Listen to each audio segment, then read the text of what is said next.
ઉત્તર પ્રદેશના પ્રતાપગઢમાં જ્યારે પોલીસે ગાંજાના તસ્કરના ઘરે દરોડા પાડ્યા ત્યારે પોલીસ ચોંકી ઉઠી, કારણ કે તેના ઘરમાંથી 2 કરોડ રૂપિયા રોકડા મળી આવ્યા અને આ રકમમાં 100ની, 50ની અને 20 રૂપિયાની નોટો મળી. અધિકારીઓએ નોટો ગણવાનું શરૂ તો કર્યું, પરંતુ થોડા સમયમાં તેઓ થાકી ગયા. ઘણી મહિલા અધિકારીઓને તો પરસેવો છૂટી ગયો. ત્યારબાદ પોલીસે 4 ગણતરીના મશીનો મંગાવવા પડ્યા અને ગણતરી પૂર્ણ કરી. લગભગ 22 કલાક આ ગણતરી ચાલી હોવાની વિગતો સામે આવી રહી છે. આ સમગ્ર ઘટનાનો વિડીયો સોશિયલ મીડિયા પર વાયરલ થઈ રહ્યો છે, જેમાં નોટોના ઢગલા દેખાઈ રહ્યા છે.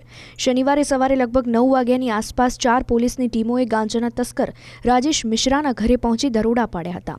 મુંડીપુર માણિકપુરના કુખ્યાત રાજેશ મિશ્રા પર ગાંજો અને સ્મગલિંગ સહિત 14 કેસો નોંધાયેલા છે. તેના પર ગેંગસ્ટરના આરોપો પણ લગાવવામાં આવ્યા છે. તે હાલમાં જેલમાં બંધ છે.